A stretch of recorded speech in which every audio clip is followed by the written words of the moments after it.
Hello, I am Wanderer001 and this is my review of the Audio-Technica ATR288W VHF wireless mic system, or just as I'll call it from now on, the Audio-Technica wireless mic solution, or whatever. This system consists of a wireless lapel mic, receiver and transmitter, as well as a handheld mic, which I will show you a little later. The reason I went with the Audio-Technica system is because while I wanted a wireless mic system that could capture, good or decent audio, I also wanted something that was cheap. Being that I'm just really doing YouTube videos as a hobby, I couldn't justify a really expensive system, which is why I went with the Audio-Technica one. The main reason I did that is while the audio I get from my Canon Vixia HFR 400 is decent, it's better than decent actually, I was trying to get a mic system that I could walk around. In some of my videos you'll notice me look to the side. It's because I'm reading a cheat sheet much like this, and when I did that, especially when working behind the camera, you could hear an audio difference when I looked away from where the mics were, or if I varied where my voice was in comparison to the mic when I'm behind the camera. So I was looking for a wireless mic system that would help level off the audio sound as well as give me freedom of movement while reviewing items. So that's why I ended up with the wireless mic system here. I've done several different audio tests, both inside and outside, with the wireless lapel mic as well as the handheld mic. One of the big things I was surprised about with both the lapel mic and the handheld microphone was that they were actually stereo sound. Most wireless mic systems that I saw were mono channel, so I thought in post-production I would have to go through and duplicate the audio channel to give it a stereo sound, but not true with this particular mic. I've been pleasantly surprised about that. You may notice it obviously as I poke it here. There is a pop filter on it at the moment. I'll do a close-up shortly to show you all the pieces of the system. You can also see the cable as I have it tucked down my shirt. I'm going to turn my head to the right, which is a little bit past the microphone, show you what that sounds like. As well, I'll show you audio sample if I turn the other way. And just to show you what the pop filter is like, Sally sells seashells by the seashore, and Peter Piper picked a pack of pickled peppers. Say that 10 times fast. Just to show you an audio sample. Like I said, I have several audio samples which I'll be showing you shortly, but I figured I'd give you a little bit more of a plethora of things to choose from.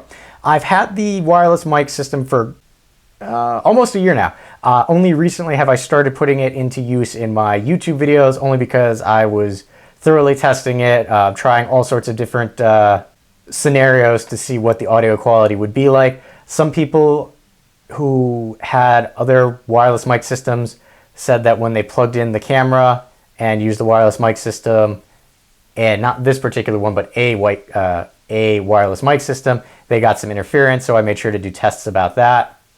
And why don't I show you the close-up of the pieces in the system? This way I can jump to the sample videos so you can see different audio.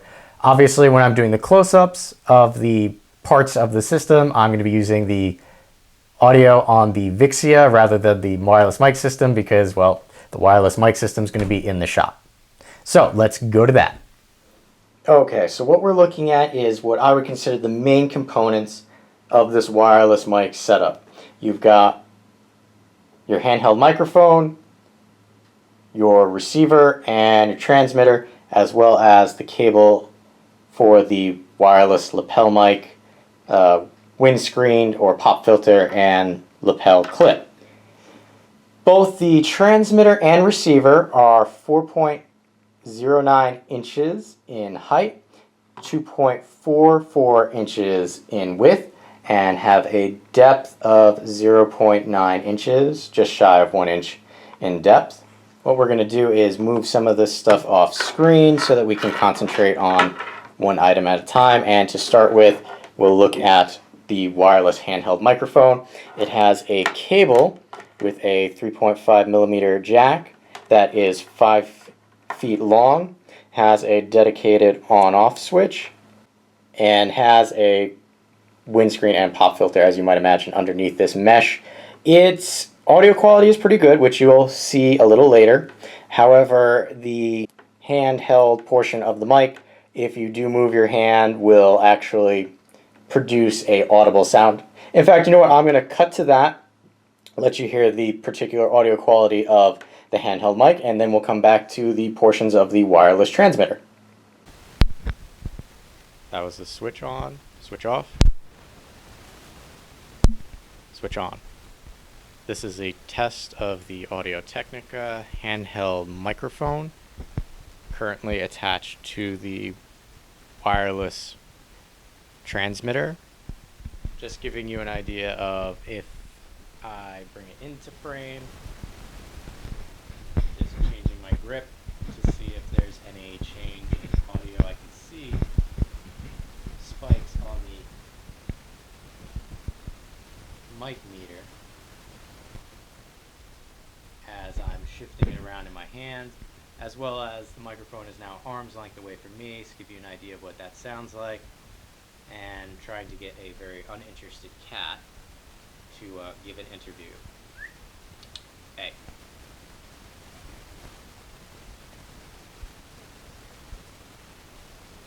Yeah, she's so not having it. Okay, and bringing the microphone back up to a standard position for speaking. So this has been a test of the Audio-Technica wireless handheld, well, the microphone that comes with the audio system. Next up is the wireless transmitter, which does have a slightly adjustable floppy antenna. It does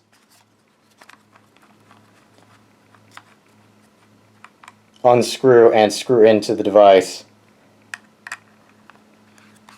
Moving to the side of the wireless transmitter, you can see a dedicated 9-volt input, which will bring that a little closer. This cable is not provided with product or the package, however you want to call it. It does operate on a frequency of channel A or B, so if you had multiple wireless transmitters, because I'm pretty sure I called this the transmitter, this is the receiver, you have frequency A and B so that you could switch between the two individual channels. You can also use this as a means of, if you have a channel in your area that's kind of coming in a little fuzzy, you can switch to the other channel and have better audio quality. And we're a little fuzzy, so I'm going to bring that back up. You've got the mic output, and this is the portion that you plug in the included, which I'll drag this over really quickly, male to male 3.5 millimeter jack. So you plug one end into here and the other end into your camera, and you have a phone out.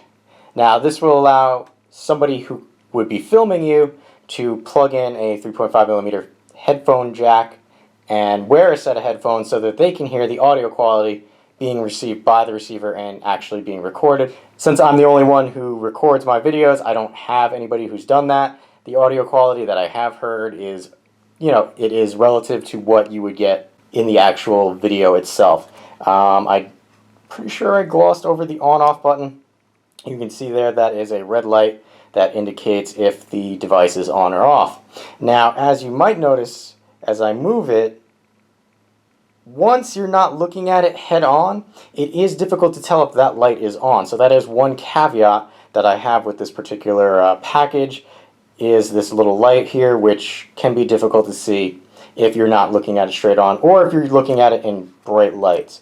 I've also noticed that if you have the transmitter or receiver on for a great amount of time, they do tend to get a little hot. As well as both of them have this weird plastic casing which has a texture that's very difficult to describe. It's not a matte plastic as I'm used to. It almost feels rubbery, but it's not a rubber. Moving along, on the back, both the receiver and transmitter are powered by a 9-volt battery. The receiver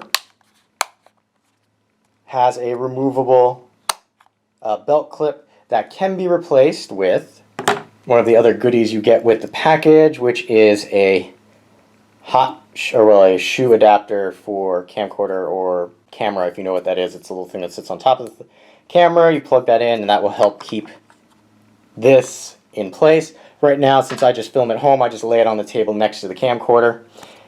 It also comes with, they call it hook and loop tape. My cat stole it, but pretty much it's Velcro tape that you can put on this so you can stick it somewhere so you don't lose it. We're going to put that aside and come over to the transmitter. Similar to the receiver in shape and size, 9-volt battery powers the device. Here you only have a frequency or channel A and B, as well as an on-off switch, which again has that problem with the red light. Up top is your mic input. Now the mic that comes with it is, again, that wireless mic, which is 3 feet in length for the microphone itself. There's no actual antenna on this. It is using the microphone as the antenna. And both have a removable belt clip if you want. I'm not going to remove it because I'm just going to keep it on there because that's how I utilize it. Again, it's lightweight. It has that same weird texture as the receiver, and will get a little warm if recording for a while. Both of them are supposed to have an operating ability of about 8 hours.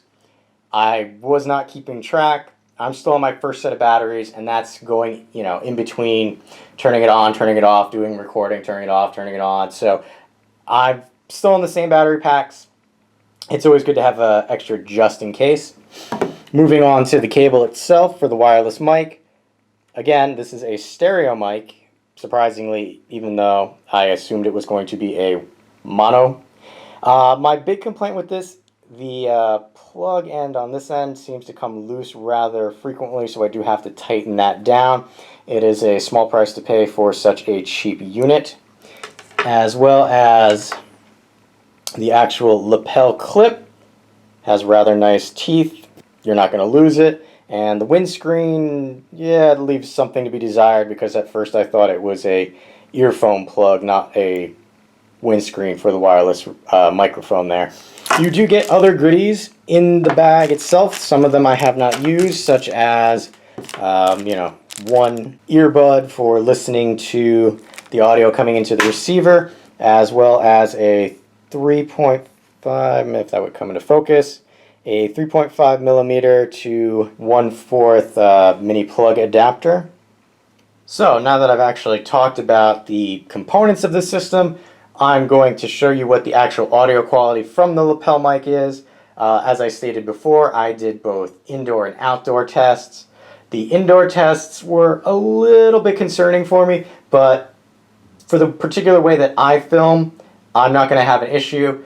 I did notice, and you probably will notice as well, a certain amount of feedback when going past electrical panels, walking past a Wi-Fi router, which was also roughly 15 feet away from the camera itself.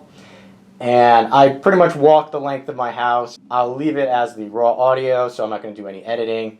You'll hear that once I get to a substantial distance away from the camera, that the audio does drop out, obviously with interference from walls and so forth. Audio test without wireless mic. This is the sound of, the lovely Hudson River here, lapping against the shore. I am kind of close to a residential area as well, so there should be the sound of a lawnmower, as well as just general wind and my voice. So that is the audio test, including the zoom sound without the wireless mic. So here we have a similar situation. This is the mic test for the wireless microphone outdoors by the Hudson, with the shores lapping and the lawnmower going and zooming in on the camera. This is also without the pop filter on the wireless mic, so there might be some sound of wind, although it has died down a bit since I started filming. This is also on channel A. Oop. And we'll zoom out and pause the record. Indoor range test, channel A, wireless mic. This will be a good example of interference because as I walk to the left here, that is my entertainment area, and there is Wi-Fi as well as several network devices in that area, so we'll see if we get any interference as we walk past it. This will also be a range test, so I will walk from the front of my house to the back of the house and see if we get any interference as I proceed further into the back. There will be walls to contest with, and I am still going to the back, haven't quite hit the wall yet. Alright, so here I am at the furthest point in my house. We'll see how the interference is. I'm now going to make my way into a bathroom, which will have its own set of problems, both acoustically and having more walls to go through with the audio test. So that is channel A audio test. Audio test of wireless mic, plugged in charging of the camcorder. There have been some who say that you get a buzzing or a humming sound if you use a wireless mic while charging the camcorder.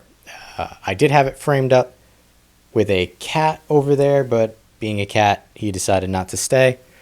So right now you're probably looking at nothing. I'm just going to walk around a little bit, see if there's any difference based on how far away from the transmitter I am and the receiver.